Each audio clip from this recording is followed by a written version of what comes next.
বিসমিল্লাহির রহমানির রহিম।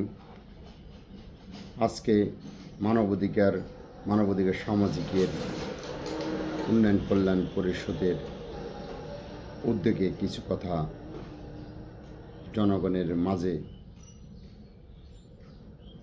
পেশ করতে চাচ্ছি।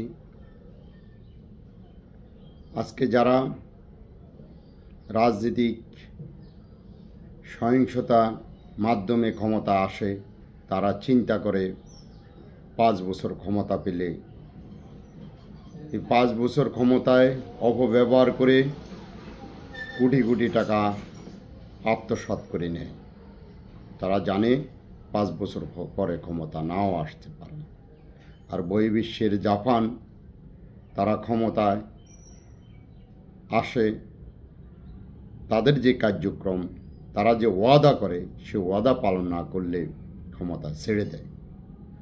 তো বাংলাদেশ আর জাপান ভিন্ন দেশ হিসেবে, ভিন্ন আইন কানুন হিসেবে পরিচালিত হয়।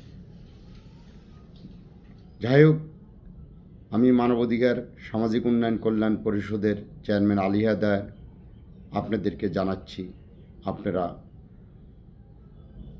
সাধারণ জনগণ অসহায়ত্ব অবস্থায় আছেন, যে যেখানে আছেন আমাদের মানবাধিকারের কর্মী হিসেবে কাজ করুন।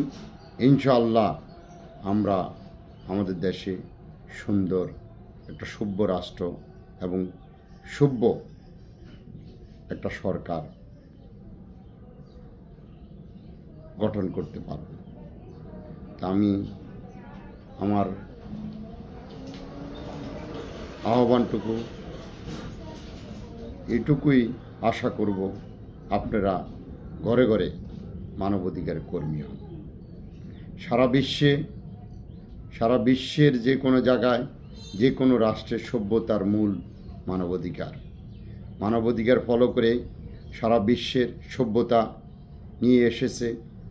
আসুন আমরা বাংলাদেশকে মানবাধিকারের মাধ্যমে সভ্যতার দ্বারপ্রান্তে চলে যাই।